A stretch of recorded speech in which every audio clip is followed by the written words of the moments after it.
Jawabannya mungkin di plasenta.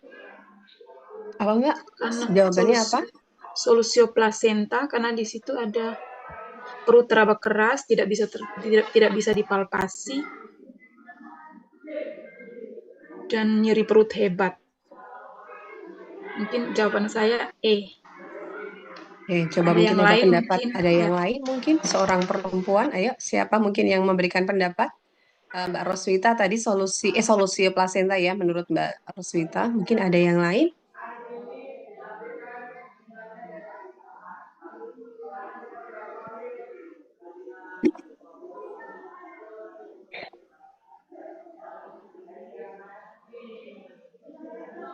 Semua sependapat solusi plasenta? Pendapat, Atau Bu. mungkin ada yang lain? Sependapat, Bu, solusi plasenta. Setuju, Bu. Oke, coba kita telaah lagi nih. Seorang perempuan 36 tahun G4P3A0 hamil 36 minggu datang ke RS dengan keluhan mules sejak 2 jam yang lalu. Hasil anamnesis nyeri perut hebat.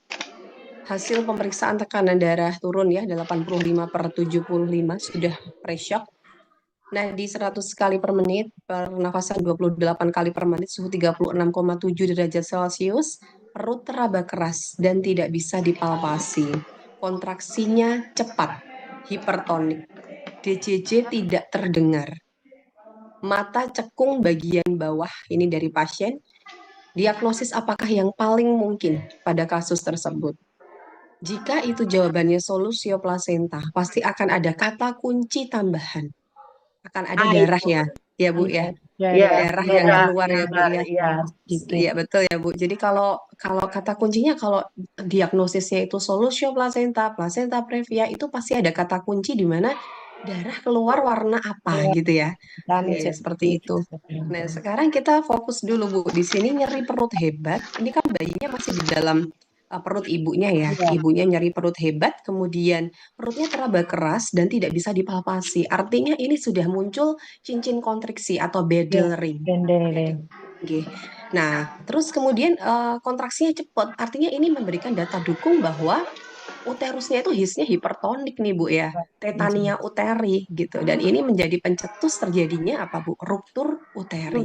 Ruptura uteri iminen gitu. Betul. Jadi yang memungkinkan, yang paling mungkin diagnosisnya adalah ruptur uteri iminen gitu ya Bu. Ya, mungkin kalau ada ruptur uteri atau ruptur uteri iminen yaitu kurang lebih sama ya. Karena kalau ruptur uteri iminen itu sudah mengancam ancaman gitu ya, mengancam menuju ke ruptur uteri, tapi kalau ruptur uteri nggih sudah ruptur gitu dan DCJ-nya tidak terdengar, artinya mungkin memang ya karena rahimnya sudah ruptur, bayi sudah meninggal gitu ya Bu ya, DCJ-nya tidak terdengar.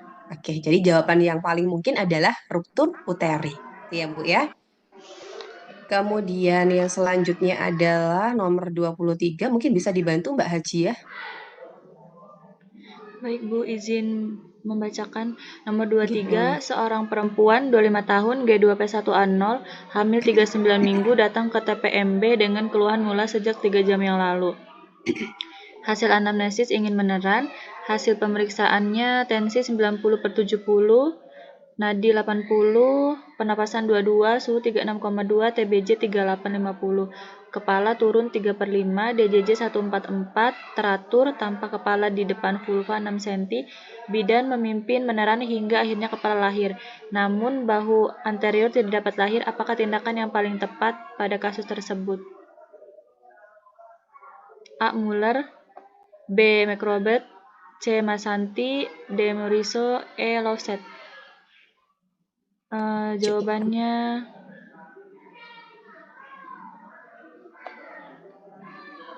Muller Bu, yang A.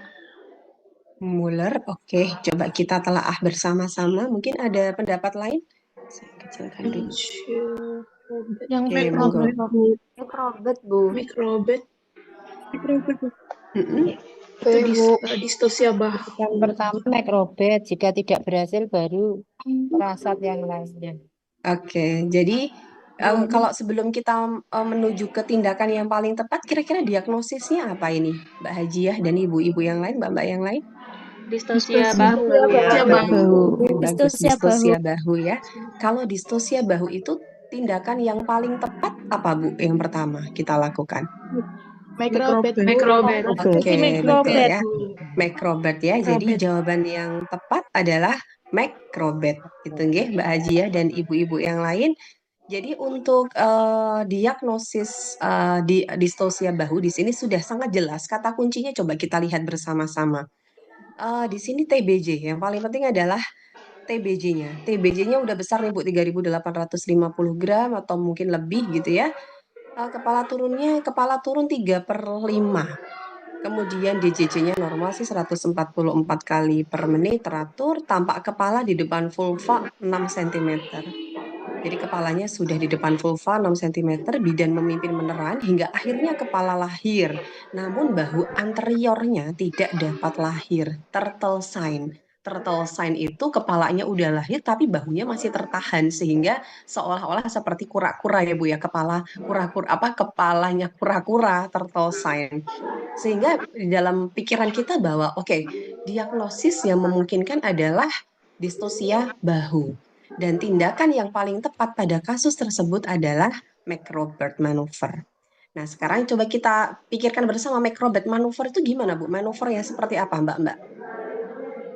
Macrobert maneuver itu yang seperti apa mungkin? Mbak Yeni? Macrobert itu yang kayak gimana, Mbak Yeni? Ayo nih, OSCE sudah loh Menarik ya. paha ibu Eh, sampai Oke, menempel perut. nempel ke mana, Bu? Sampai ke perut. Ke arah Ke perut dada. atau ke dada ibu. Oke, jadi kalau macrobed maneuver itu kepala kakinya ibu diangkat, dinaikkan sejauh mungkin ke arah dada, gitu ya. Dinaikkan, diangkat sejauh mungkin ke arah dada dan itu perlu dibantu oleh keluarga ataupun asisten bidan. Karena kalau ibunya sendiri pegel, pasti ibunya akan gemeter tuh tangannya akan gemeter sehingga memang diperlukan bantuan dari keluarga, dari suami ataupun dari asisten bidan untuk mengangkat kakinya ibu tadi sampai ke sejauh mungkin ke arah dada sehingga akan semakin memperluas dari jalan lahir. Seperti itu adalah prasat Macrobert. Oke, baik. Kemudian kita lanjut ke nomor 24.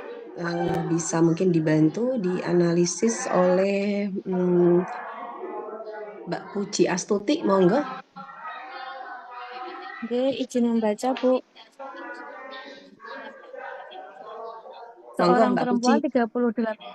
Seorang perempuan 38 tahun, G3 P2A0 datang ke TPMB diantar suami. Hasil anamnesis mengeluh mules-mules dan belum ada keinginan meneran. Hasil pemeriksaan TFU 32 cm, presentasi kepala, punggung kanan,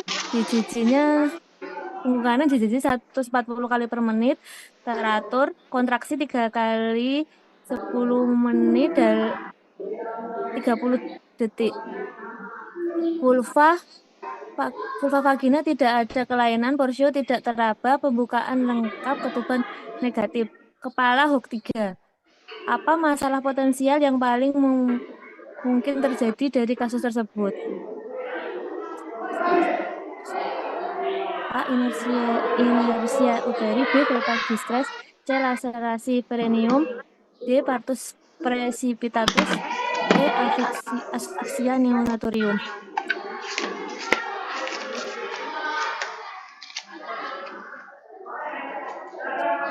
Jawabannya apa, Mbak?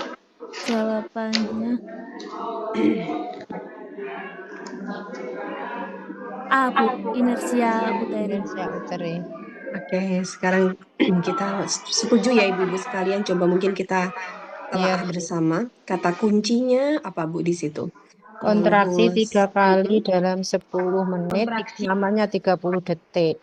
Padahal itu di kala pembukaan sudah lengkap. Ya, masuk kala 2. Oke. Hasil anamnesis mengeluh mules-mules, belum ada keinginan meneran ya Bu ya? Ya, belum ada Iya, belum ada keinginan meneran. Kemudian pemeriksaannya TFU-nya 32 cm, preskep punggung kanan, DJJ 140 oke teratur, kontraksinya 3 kali per 10 menit, durasinya 30 detik ya Bu ya. Vulva vagina tidak ada kelainan, porsio tidak teraba, pembukaannya lengkap gitu. Ketubannya sudah negatif, kepala di HOTS 3. Apa masalah potensial yang paling mungkin terjadi pada kasus tersebut? Jadi masalah yang menyebabkan kejadian itu kira-kira apa, Bu? Sudah betul ya tadi ya, inersia uteri, nggih. Karena di situ dia sudah pembukaan lengkap, tapi kontraksinya di sini menurut ibu-ibu Masih sekalian tidak. kalau kontraksi dengan pola seperti ini sudah adekuat belum Bu di kala 2? Belum, Ibu. Belum ya, nggih. Belum adekuat. Ini karena cuma 3 kali frekuensinya, 3 kali dalam 10 menit dan durasinya hanya 30 detik. Artinya di uterusnya itu hisnya nggak normal. Ya, inersia uteri. Jadi kalau hisnya di bawah normal, kurang dari seharusnya, gitu ya, kurang kuat, kurang adekuat, itu diagnosisnya adalah masalahnya adalah inersia uteri, gitu. Kebalikannya, kalau ternyata dia kontraksinya itu berlebihan, itu diagnosisnya apa, Bu? Mbak-mbak semua. Kalau kontraksinya over nih, misalnya 4 kali per 10 menit dengan durasi enggak sih kalau 4 kali, 5 kali gitu ya Bu ya, 5 kali per 10 menit dengan durasi sekitar 50 detik gitu. Itu kira-kira diagnosisnya apa kalau seperti itu? Hipertonia atau tetania. Betul, hipertonik atau tetania uteri. Seperti itu, nggih. Oke, jadi clear ya untuk nomor 24 jawabannya adalah inersia uteri. Kemudian nomor 25 mungkin bisa dibantu dibaca, dijawab oleh Mbak Rabiatul. Oke, baik Ibu. Nomor 25, seorang perempuan 36 tahun P5 datang ke TPMB sedang kala 3 dengan plasenta lahir selama 30 menit. Hasil pemeriksaan injeksi oksitosin dosis kedua sudah dilakukan, TFU tinggi pusat, kontraksi uterus keras, kandung kemih kosong. Tampak tali pusat berada di depan vulva dan tidak ada pendarahan dari jalan lahir. Apakah kemungkinan penyebab masalah yang terjadi pada kasus tersebut? Jawabannya ada A atenia uteri, B sisa plasenta, C plasenta perkreta, D robekan dinding vagina, E lingkaran kontraksi pada rahim. Jawabannya C, Bu, plasenta perkreta.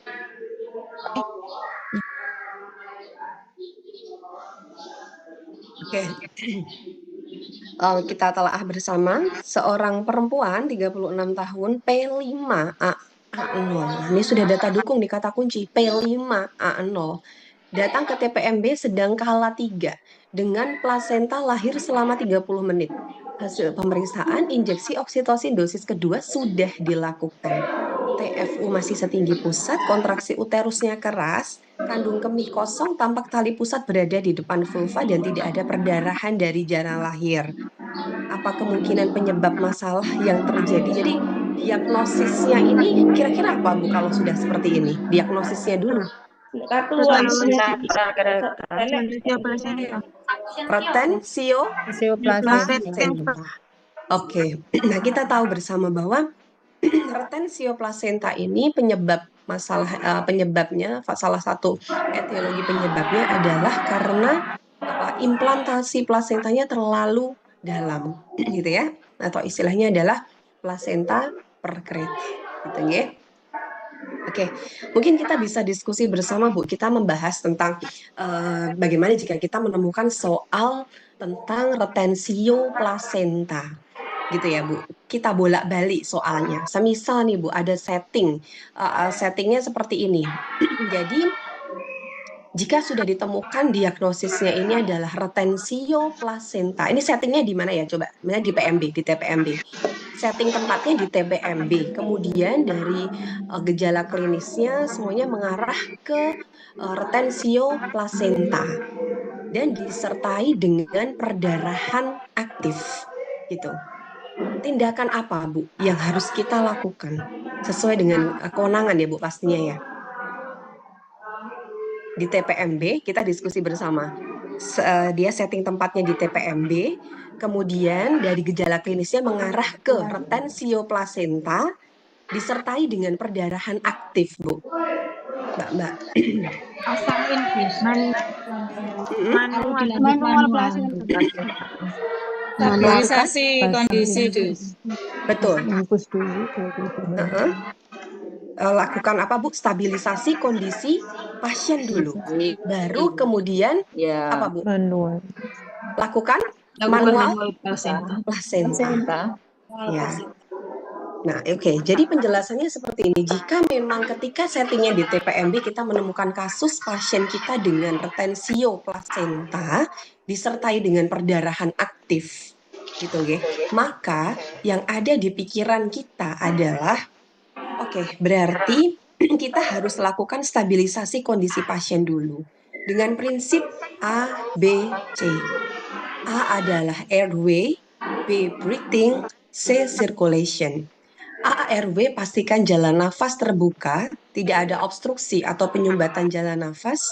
B-nya breathing, kita pasang oksigen ya sebagai kebutuhan dasar gitu ya, kebutuhan dasar manusia perlu oksigen untuk bernafas. Kemudian C circulation, segera pasang infus.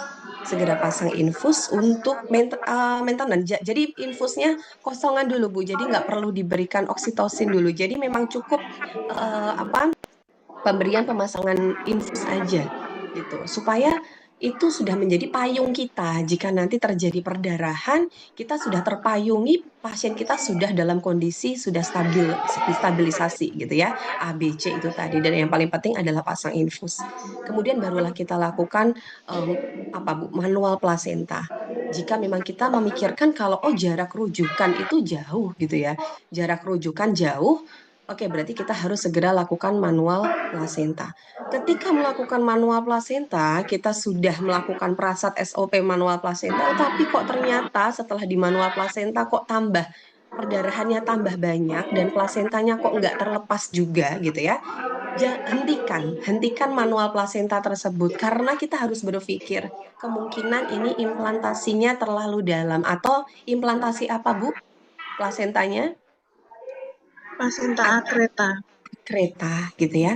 Plasenta akreta tuh mau diuwi-uwi, mau di apa gitu aja ya, dia nggak bisa lepas. Dan justru itu seperti kita membangunkan singa yang lagi tidur gitu. Semakin darahnya akan semakin banyak.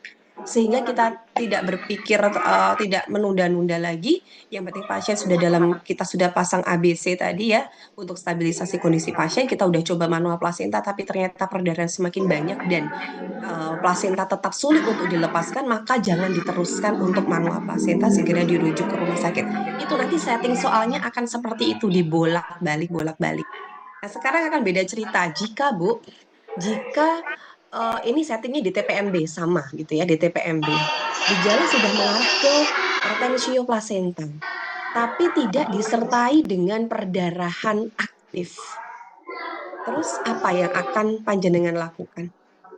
Rujuk langsung Bu. Pasang infus. Pasang infus dan Infus rujuk. rujuk langsung karena tidak ada perdarahan kita tidak boleh ngapa-ngapain. Iya, betul sekali. Jadi kalau kita sudah gejala pasien mengarah ke retensio placenta ya Bu ya, kemudian kok nggak ada perdarahan nih, nggak ada perdarahan sama sekali gitu ya. Nah, itu artinya berarti implantasi plasenta itu tadi dia bener-bener keraket banget gitu. Terlalu dalam tadi akreta tadi, sehingga tidak ada bagian yang terkelupas sedikit dan tidak menimbulkan perdarahan. Nah, justru ini jangan sampai kita ngotak-atik, kita jangan sampai melakukan manual plasenta karena sama aja kita akan semakin membangunkan singa yang lagi tidur tadi gitu ya. Itu mau kita manual plasenta pun juga nggak akan berhasil. Jadi harus kita rujuk ke rumah sakit dengan stabilisasi kondisi pasien terlebih dahulu. Jangan sampai kita merujuk ke rumah sakit itu hanya asal merujuk aja.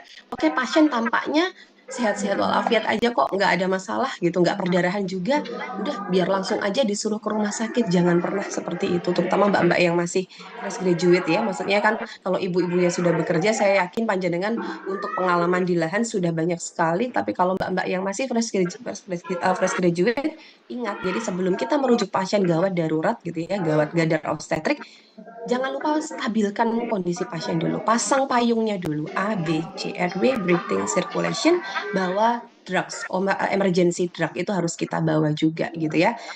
Jadi itu adalah dan kemudian jangan lupa dalam proses rujukan kita menerapkan prinsip baksoku gitu ya, dan salah satunya adalah surat rujukan.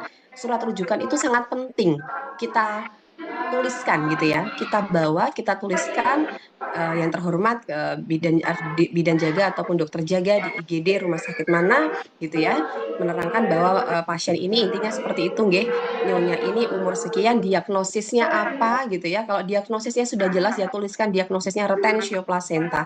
Tapi kalau diagnosisnya masih abu-abu, misalnya ya suspek placenta previa, karena dalam penegakan placenta previa ataupun solusio placenta, pemeriksaan penunjang yang paling mendukung adalah USG, sedangkan kita di TPMB mungkin nggak ada USG, sehingga kita bisa tuliskan diagnosisnya adalah suspek placenta previa, suspek solusio placenta. Tindakan yang sudah dilakukan di TPMB, tuliskan apa saja. Yang pertama, pasang infus, oksigen, apa-apa, pemberian obat, misalnya melakukan prasat apa, bla bla bla, nutrisi, nah gitu-gitu.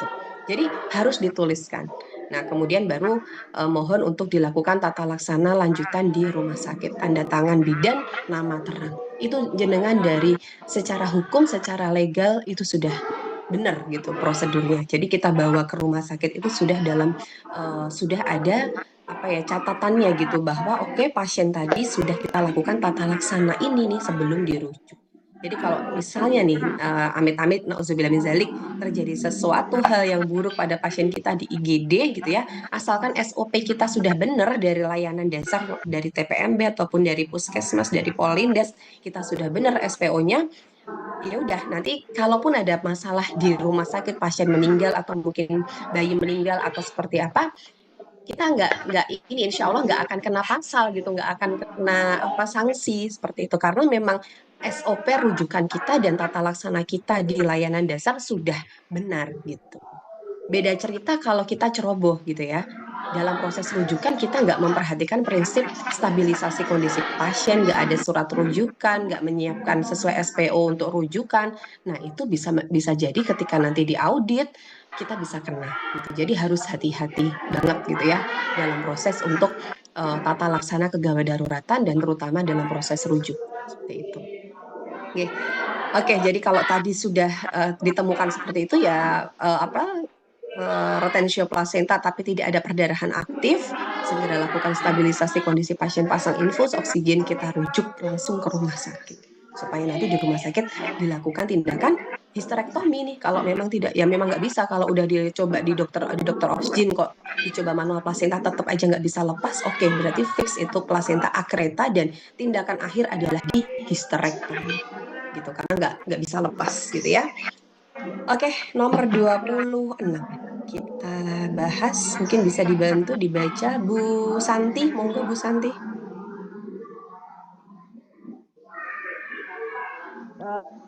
Sebentar Bu. Seorang perempuan 28 tahun G1 B0A0 hamil 38 minggu datang ke TPMB dengan keluhan perut mules, keluar cairan dari jalan lahir sejak 2 jam yang lalu saat masih di rumah. Hasil anamnesis tampak keluar cairan dari jalan lahir. Hasil pemeriksaan tekanan darah 110/70 mm/Hg, nadi 80 kali per menit, pernapasan 24 kali per menit, suhu 36,7 Celcius, FU 34 cm. Punggung kiri di sisi 160 kali per menit, reguler. Kontraksi 4 kali per 10 detik, 10 menit 30 detik.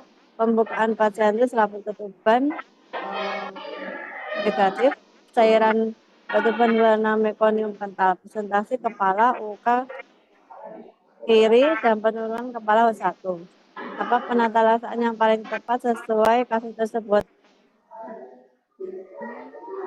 A. Melakukan rujukan dengan stabilitas kondisi pasien, memberikan hiponutrisi. C. Menunggu persalinan normal. D. Membaringkan ibu miring kiri. E. Melakukan kolaborasi dengan teman sejawat. Membaringkan ibu miring kiri karena ketuban negatif. Tapi mekoniumnya kental nggih. Ya. Kalau mekonium kental, kira-kira gimana Bu penata laksanaannya? Melakukan rujukan dengan stabilitas, ya melakukan rujukan dengan Dengan stabilitas stabilitas. Oke, nggih baik. Bocorin. Nggih. Ya. Mungkin kita bisa telaah bersama, ibu-ibu sekalian, nggih. Ada suara bocor, mohon izin yang suaranya bocor mungkin bisa di-mute dulu, nggih. Nah, seorang perempuan, nggih, tolong di-mute dulu yang suaranya bocor tadi. Oke. Hamil 38 minggu datang ke TPMB. Settingnya adalah di TPMB. Dengan keluhan perut mules, keluar cairan dari jalan lahir sejak 2 jam yang lalu saat masih di rumah, gitu ya. Hasil anamnesis tampak keluar cairan dari jalan lahir, hasil pemeriksaan tekanan darah oke normal, nadi normal, pernafasan normal, suhu normal, TFU 34 cm.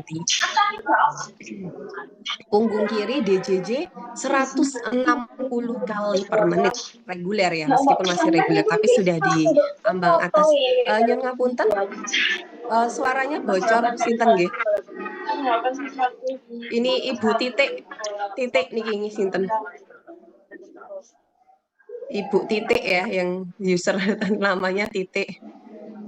Oke, kemudian apa sampai mana tadi? Pembukaan 4 cm, kontraksinya 4 kali per 10 menit 30 detik, pembukaan 4 cm, selaput ketuban negatif, cairan ketuban berwarna mekonium kental gitu ya. Presentasi kepala, ubun-ubun kecil kiri, penurunan kepala di HOT 1. Karena sudah mekonium kental dan ini settingnya di TPMB, memang penata laksanaan yang paling tepat adalah melakukan rujukan dengan stabilisasi kondisi pasien. Jadi jawabannya A. Oke, nomor 27 mungkin bisa dibantu Bu Elmi Bale, monggo. Bu Elmi. Ya, Ibu. Seorang perempuan 35 tahun, G4, P3, A0, hamil 43 minggu, datang ke puskesmas dengan keluhan mulai sejak 8 jam yang lalu. Hasil anamnesis keluar lendir darah, cairan dari lahir dan janin berkurang. Hasil pemeriksaan tekanan darah 120/70, nadi 80, pernapasan 24 kali, suhu 36,7 derajat Celcius, tinggi fundus 36 cm, punggung kiri DJJ 170 kali per menit. Tidak teratur. Kontraksi 4 kali dalam 10 menit selama 45 detik, pembukaan 9 cm, selaput ketuban negatif berwarna mekonium kental.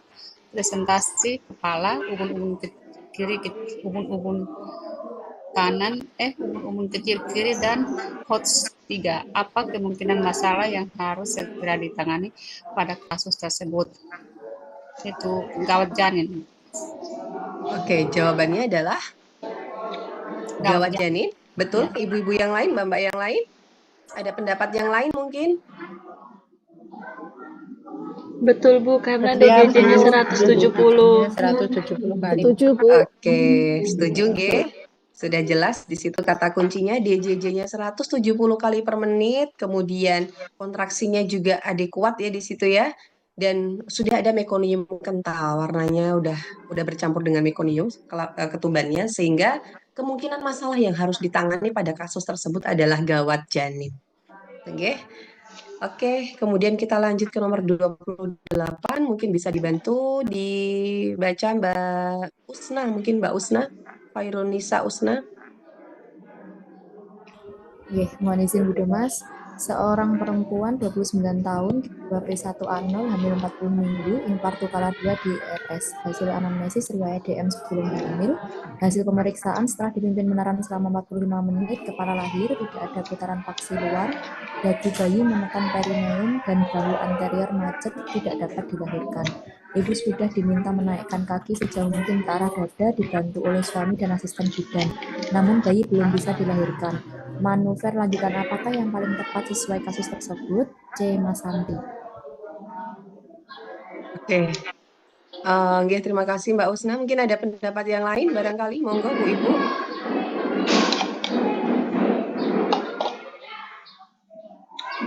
Setuju Ibu, Mas Santi. Oke, setuju nggih? Jawabannya adalah Mas Santi. Kenapa kok Mas Santi? Kenapa bukan microbird? Karena itu kan sudah dibantu Karena sudah dibantu. sejauh mungkin ke arah data itu kan sudah microbit nih, Bung. Kemudian Nggih. langkah selanjutnya adalah mengonfirmasi itu dengan menekan suprafagis oleh sistem hidung yang ada. Oke, itu adalah prasat Mas Santi ya Mbak. Nggih. Oke, ya betul ya. Jadi jawabannya adalah Mas Santi manuver. Oke, kemudian nomor 29 mungkin bisa dibantu dibaca oleh Mbak Debbie.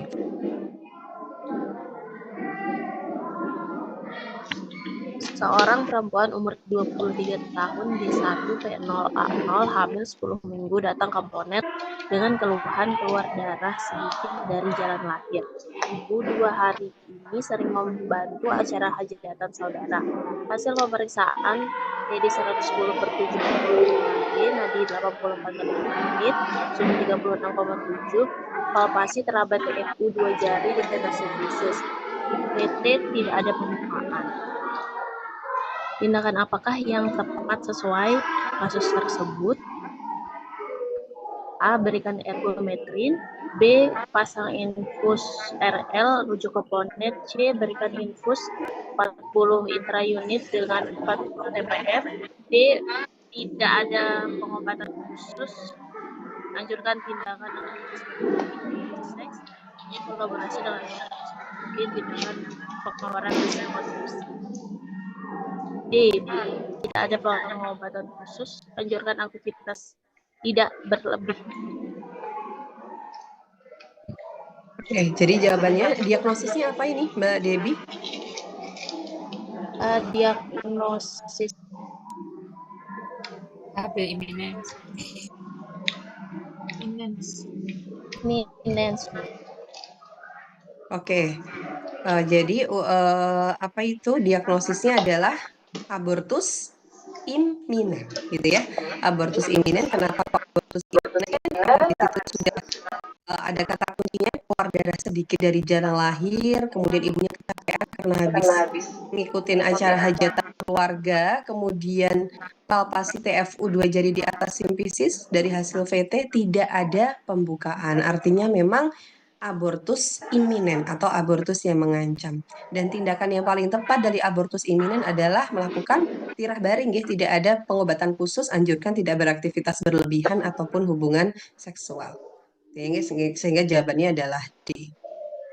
Kemudian nomor 30 bisa dibantu dibaca Mbak Aurina. Nomor 30, seorang perempuan umur 37 tahun datang ke Ponet dengan keluhan nyeri perut bagian bawah. Keluar darah sedikit dari jalan lahir. Terlambat haid 2 bulan. Riwayat penggunaan IUD.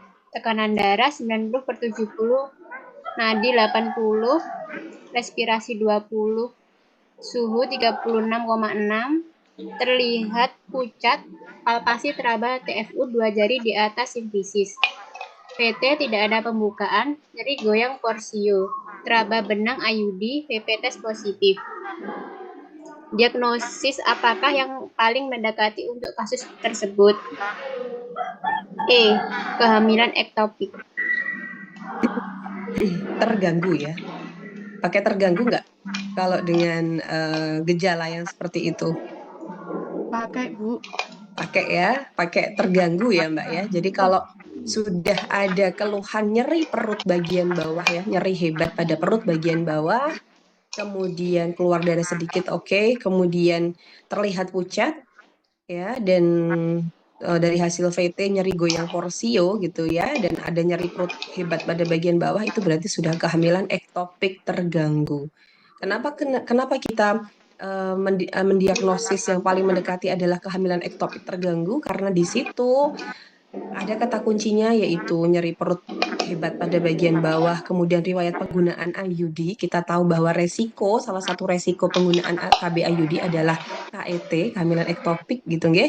Dan dari hasil VT-nya tidak ada pembukaan, nyeri goyang porsio gitu ya. Ini adalah salah satu karakteristik atau gejala dari kehamilan ektopik.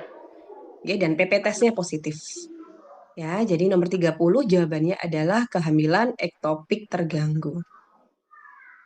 Oke, kemudian nomor 31 mungkin bisa dibantu dibaca Mbak Bayanti.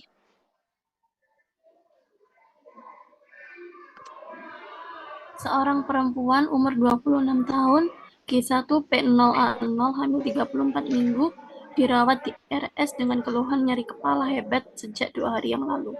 Hasil anamnesis pandangan mata kabur, sesak, nyeri epigastrium positif. Hasil pemeriksaan tensi 170/100, nadi 90, pernafasan 12, suhu 36,7 derajat Celcius, protein urin positif 2, refleks patella positif, odem kedua ekstremitas bawah, sedang dalam terapi pemeliharaan MGSO4. Bidan menghentikan pemberian terapi MGSO4. Kondisi apa yang menjadi alasan bidan melakukan hal tersebut? A. Odem, B. Pernafasan, Oh ya, wait. Terus? C. Produksi urin, D. Refleks patella, E. Nyeri epigastrium. Menurut saya jawabannya B, Bu, pernafasan. Mungkin bisa kita telaah bersama. Coba, mungkin. Nggih, pripun? Karena ada keluhan sesak. Oke. Ya, seorang perempuan umur 26 tahun, G1P0A0, hamil 34 minggu, dirawat di RS dengan keluhan nyeri kepala hebat sejak 2 hari yang lalu. Hasil anamnesis pandangan mata kabur, sesak, nyeri epigastrik ya. Jadi sudah timbul impending eklamsi ya, sudah ada gejala-gejala impending eklamsi. Hasil pemeriksaan tekanan darah 170/100, nadi 90, pernafasan 12 kali per menit, suhu 36,7, protein urin positif 2, refleks patella positif. Udem kedua ekstremitas bawah, sedang dalam terapi pemberian MGSO4. Bidan menghentikan pemberian terapi MGSO4. Kondisi apa yang menjadi alasan bidan melakukan hal tersebut? Tadi jawabannya betul, yaitu apa? Kondisi yang menjadi alasan adalah pernafasannya. Kenapa pernafasannya? Pernafasannya kenapa? Kurang dari 16. Betul sekali. Jadi pernafasannya kurang dari 16 kali per menit. Ya, itu menjadi salah satu alasan kenapa kita harus menghentikan pemberian MGSO4. Karena kalau tetap kita teruskan, maka pasien bisa terjadi henti nafas gitu ya. Dan kita tahu bahwa syarat pemberian MGSO4 ini kita putar-putar lagi ya Bu ya, kita coba review sedikit materi tentang pemberian MGSO4. Syarat dalam pemberian MGSO4 kita ada 4 ya Bu ya. Yang pertama apa saja apa Bu? Yang pertama Tersedianya CA-glukonas. Refleks patelnya Oke. positif.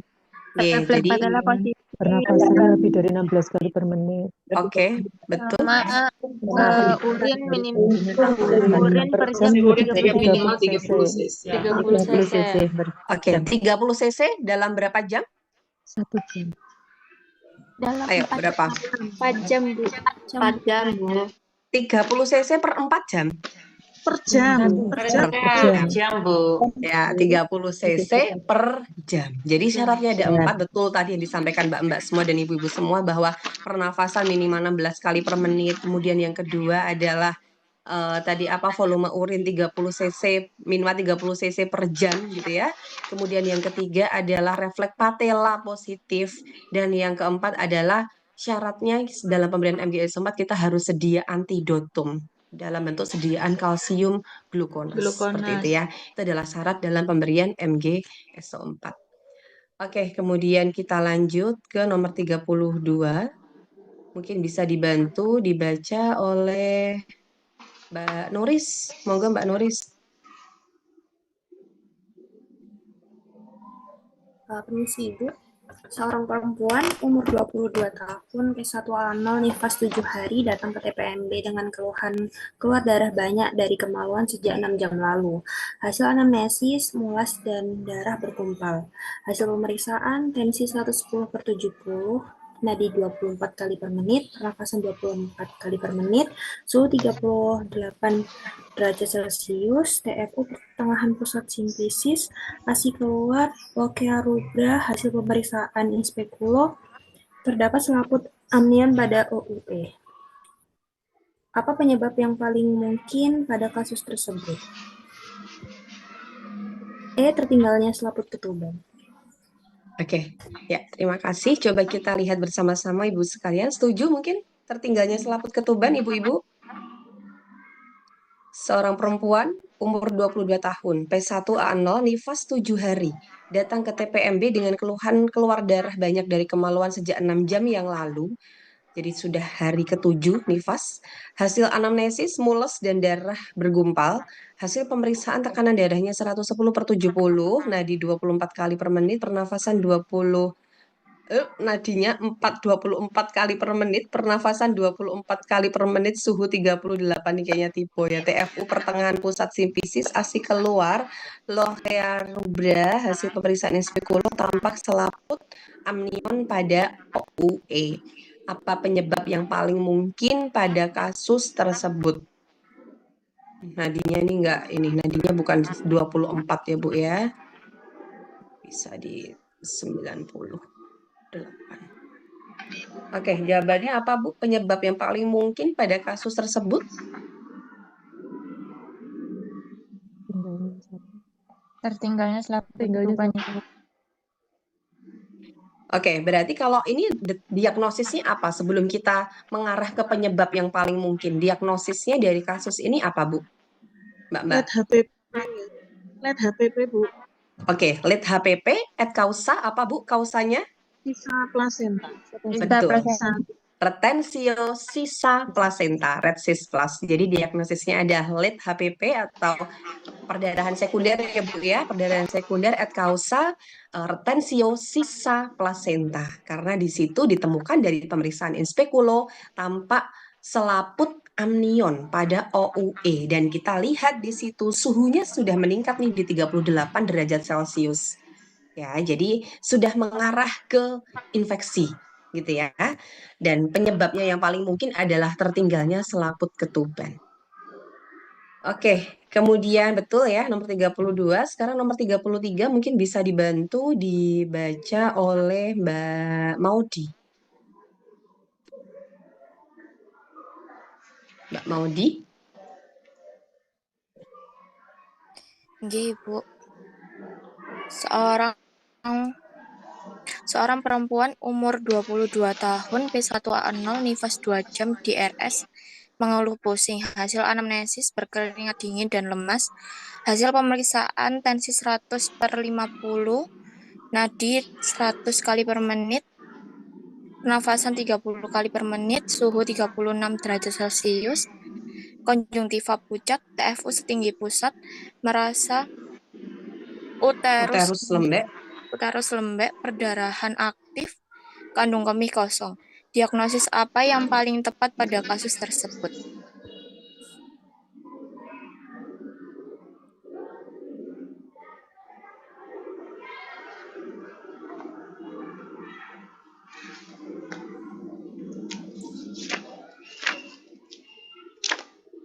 Apa jawabannya Mbak Maudi?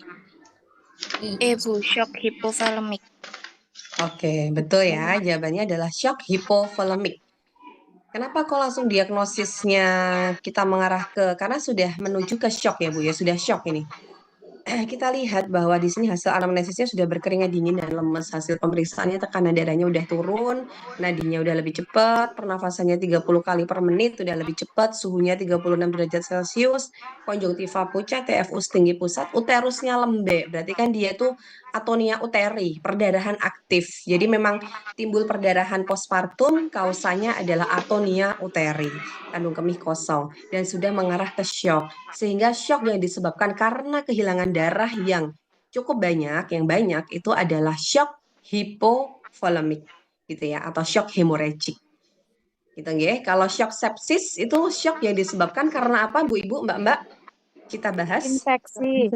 Oke, betul. Shock yang disebabkan karena infeksi sistemik ya Bu ya. Mbak-mbak semua. Kemudian shock anafilaktik apa? Obat-obatan ya Bu. Oke. Alergi ya Bu ya, alergi terhadap pemberian obat. Oke, betul. Shock neurogenik Ibu-ibu. Nyeri kesakitan. Oke, betul. Karena kesakitan yang luar biasa ya Bu ya, sakit banget itu shock neurogenik. Kalau shock kardiogenik Ibu? Kardiovaskulernya jantung. Iya, betul. Jadi karena ada kelainan pada sistem kardiovaskuler. Kalau shock hipovolemik karena kehilangan cairan tubuh dalam jumlah Kehilangan banyak gitu cairan. ya, Bu. Iya, betul. Dan shock kalau hemorrhagic ya shock karena darah yang keluar banyak ya, Bu ya, perdarahan akibat dari perdarahan. Oke, bagus. Nomor 34 mungkin bisa dibantu dibaca oleh Mbak Tarisa Yunita. Seorang perempuan umur 26 tahun, D1P0A0, hamil 39 minggu, datang ke TPMB dengan keluhan mulas sejak 3 jam yang lalu. Hasil anamnesis nyeri hilang timbul. Hasil pemeriksaannya tensinya 120/80, nadinya 88 menit per menit. Respirasinya 20 kali per menit dengan suhu 37 derajat Celcius dengan PFU 36 cm. Dengan kontraksinya 3 kali selama 10 menit, selama 35 detik dalam 10 menit. Dengan DJJ 152 kali per menit. Palpasinya 4/5, pembukaannya 4 cm dengan ketuban utuh, presentasi belakang kepala, uka, depan molesnya 3, bed 2. Kondisi apa yang harus diwaspadai pada kasus tersebut?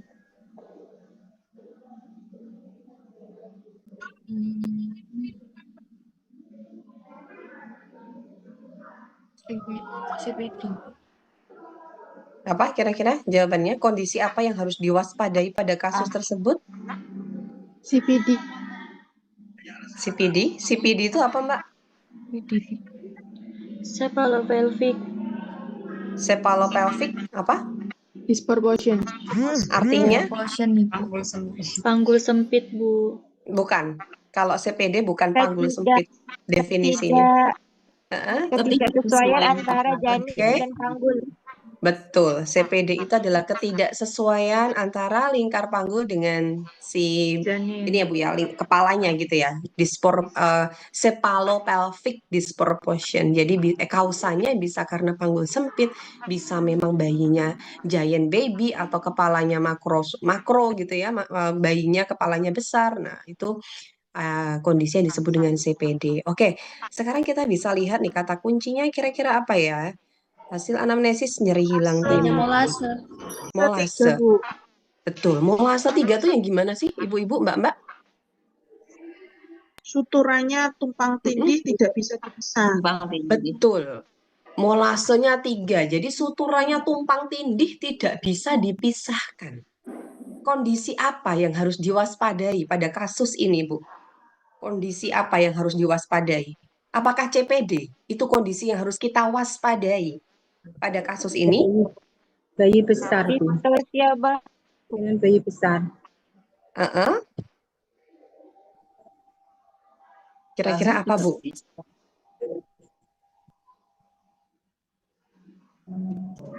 Distosia bahu. Distosia bahu. Distosia bahu memungkinkan. Juga. Ya, nanti soalnya itu akan membingungkan gini, Bu. Jadi memang kemungkinan-kemungkinan itu ada. Iki maksudnya piye sih soalnya ini? Kondisi apa yang harus diwaspadai pada kasus tersebut? Berarti kan mengisyaratkan bahwa kasusnya apa ini kalau seperti ini? Kata kunci yang paling dominan di sini adalah DJJ-nya loh, Bu. Udah mengarah ke 100, sudah tinggi ya, 152 kali per menit. Sudah mulai nih meningkat gitu, nggih. Kemudian dengan molase 3, di mana suturannya saling tumpang tindih dan tidak bisa dipisahkan. Itu nanti bayinya tuh lahirnya gimana, Bu? Kalau dengan molase 3 tuh kira-kira gimana, Bu? Fetal distress ya, Bu. Iya ya, sepertinya seperti itu. Jadi kita kata kuncinya adalah sepertinya ke situ, kondisi apa yang harus diwaspadai pada kasus tersebut gitu. Berarti yang harus diwaspadai adalah nanti bayinya lahirnya fetal distress gitu ya, Bu ya. Gitu nggih, Mbak nggih. Ya enggak? Atau mungkin ada pendapat yang lain, mungkin monggo nggak apa-apa. Karena ini bisa dilihat dari berbagai macam perspektif gitu. Mana nih yang mau kita pahami bersama coba. Kalau menurut saya, ya itu tadi ya. Jadi karena udah molasenya 3, kalau mungkin ibu-ibu ada yang tahu gitu berpengalaman ketika melahirkan bayinya itu molasenya 2 ataupun molasenya 3 tuh kalau lahir tuh nangis nggak, Bu? Nggak Gimana, nangis, Bu? kadang malah nggak bisa lahir. Nggak bisa lahir harus operasi. Lah ya nggak bisa lahir juga ya, Bu ya. Kalau Iya. iya. Jadi Karena kondisi apa kira-kira yang harus diwaspadai, Bu? Kalau molase 3 tuh kira-kira kepala bayi itu kan suturannya udah tumpang tindih tidak bisa dipisahkan. Resiko nggak, Bu, terjadi perdarahan intrakranial di bayinya? Iya. Betul ya? Beresiko. Sehingga kalau bayi nanti lahir entah nanti dia diseksio ataupun nanti dia bisa lahiran spontan gitu ya, Bu. Bayinya ini tadi mungkin dengan kalau sudah molase 3 bisa saja terjadi perdarahan intrakranial, lahirnya pun juga nanti dia bisa terjadi fetal distress atau mungkin dia nggak nangis gitu ya lahirnya ya, sehingga itu kondisi yang patut diwaspadai sehingga kita bidan sudah harus bersiap nih dengan kondisi tersebut gitu. Saya rasa seperti itu. Jadi mungkin kondisi yang harus diwaspadai pada kasus tersebut adalah adanya fetal distress karena tadi dengan molase 3 dan DJJ-nya sudah mengarah ke 152 kali per menit itu kan sudah lumayan meningkat juga di situ. Oke, kemudian kita lanjut ke nomor 35. Bisa dibantu dibaca Mbak Nurlaili Syafitri. Disimpan aja kata Isma dulu itunya buku rekeningnya. Mbak Nurlaili. Enggak, boleh mah tadi mau ngejelasin katanya. Oke, Apa belum itu? respon, mungkin bisa dibantu Kita yang lagi lain. zoom dulu. Bu Yusi Muherdini, Kata monggo Is Bu aja nggak Yusi. apa-apa, nanti Is nyampain ke kita. Nembe repot mboten Bu Yusi? Iya Bu. Halo, halo. Ini ya, saya kan udah ngomong ke Oke, belum merespon juga. Mbak Amanda Pricilia. Nggih, Bu. Oke, monggo Mbak Amanda nomor 35 dibaca. Seorang perempuan umur 28 tahun, G2P1A0, hamil 38 minggu pada puskesmas dengan keluhan mulut sejak 8 jam yang lalu. Hasil anamnesis ingin menerang, keluar cairan dari kemaluan, nyeri menjala dari pinggang. Hasil pemeriksaan tekanan darah 120/80, kemudian nadi 88 kali per menit, pernapasan 20 kali per menit, dan suhu 37 derajat Celcius. TFU 28 cm, DJJ 128 kali per menit. Kontraksi 4 kali dalam 10 menit 45 detik. Pemeriksaan dalam pembukaan sudah lengkap, ketuban negatif dan jernih. Teraba osakrum HOTS 4. Tindakan apa yang paling tepat pada kasus tersebut? Jawabannya melakukan karena sudah HOTS 4, Bu, jadi melakukan pasang. Kira-kira Mbak Amanda. Setting tempatnya di mana Mbak Amanda? Di puskesmas, Bu. Oke, di puskesmas ya. Oke. Kalau di puskesmas kira-kira boleh nggak menolong persalinan dengan persalinan sungsang, Ibu-ibu? Tidak boleh. Tidak boleh. Tidak boleh, Bu. Tidak boleh ya, Bu ya. Jadi gimana, Bu? Kalau dengan setting soal seperti ini, Mbak Amanda? Dilakukan rujukan, Bu. Iya, dilakukan rujukan ya. Karena sudah sangat jelas di situ kata kuncinya apa, Mbak Amanda, ibu-ibu yang lain, settingnya di puskesmas ya, kita lihat. Pokoknya kita dalam proses Bu, membaca soal kan ada scanning dan skimming. Scanning itu membaca sepintas dulu. Oke, sepintas. Setting tempat puskesmas gitu nggih. Keluhannya oke, pemeriksaannya seperti itu. Jadi scanning, skimming itu membaca ulang dengan lebih detail kembali gitu. Cari kata kuncinya. Cari kata kunci yang mendasar, yang paling menguatkan. Ini di puskesmas. Oke, kemudian pembukaannya lengkap, ketuban jernih, osakrum, teraba osakrum. HOTS 4. Ya, kalau sudah teraba osakrum berarti diagnosisnya apa, Mbak Amanda? Ibu-ibu? Sungsang, Bu.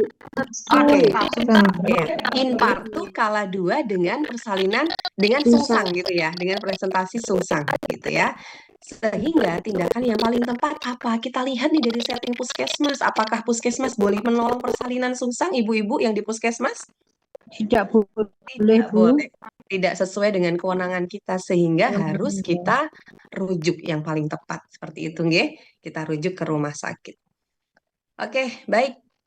Yang selanjutnya nomor 36 bisa dibantu dibaca oleh Bu Sri Isniati Tusina.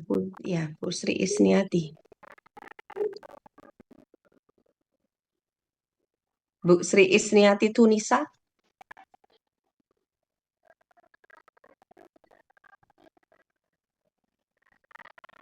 Oke, belum merespon. Dibantu dibaca Mbak Gaitsa.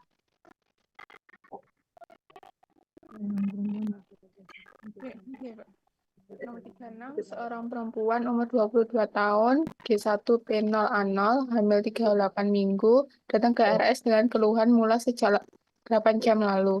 Hasil anamnesis, keluar cairan dari kemaluan, nyeri menjalar dari pinggang ke perut. Hasil pemeriksaan, tekanan darah 120/80, nadi 88 kali per menit, nafasan 20 kali per menit, suhu 37 derajat Celcius, TFU 28 cm, DCC 128 kali per menit, kontraksi 4 kali selama 10 menit 45 detik, bukaan 8 cm, ketuban sudah pecah, jernih, teraba os frontalis, lubang dengan hisapan positif, HOT 2. Apa presentasi janin pada kasus tersebut? B. Muka. Oke, jawabannya muka. Kata kuncinya apa, Mbak Gaitsa? Teraba os frontalis. Terus?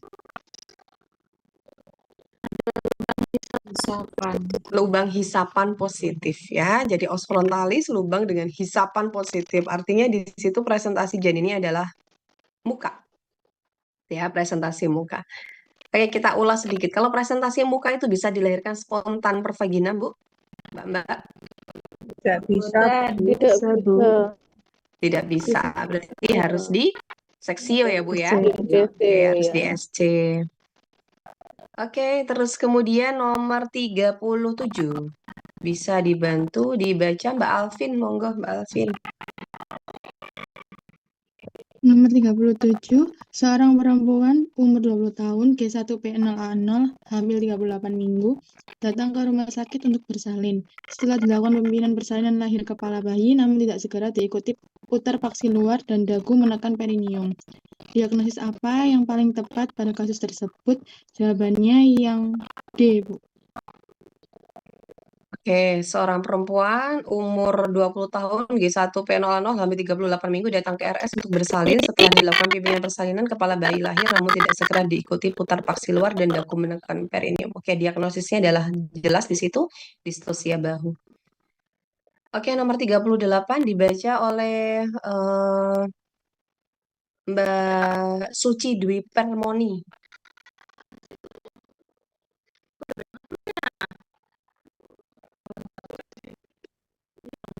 Seorang perempuan umur 33 tahun, G2P1A0, hamil 38 minggu, datang ke RS dengan keluhan keluar cairan dari kemaluan 15 menit yang lalu. Hasil anamnesis mulas, nyeri menjalar dari pinggang ke perut.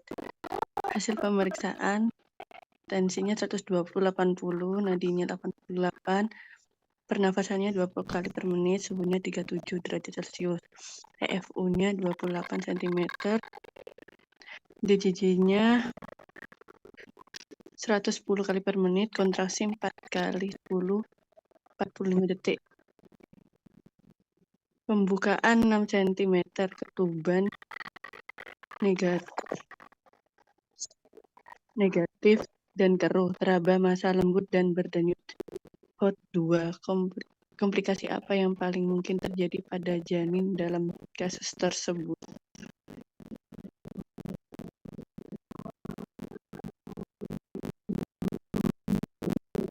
Apa komplikasi yang mungkin terjadi pada janin dalam kasus tersebut? Apa Mbak Suci?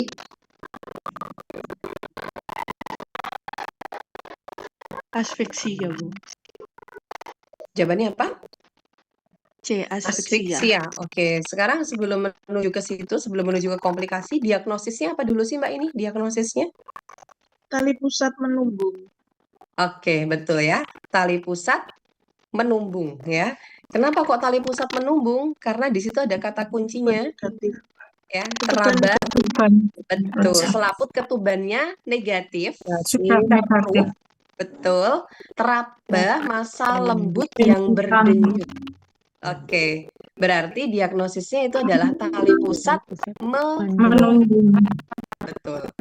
Kalau selaput ketubannya, hati-hati Ibu sekalian, kalau nanti kata kuncinya selaput ketubannya masih positif, teraba massa lembut dan berdenyut, itu diagnosisnya apa, Bu? Tali terkemuka. Betul, tali pusat terkemuka. Oke, betul ya. Jadi kalau selaput ketubannya masih positif dan teraba massa lembut dan berdenyut, diagnosisnya adalah apa tadi? Terkemuka. Betul ya.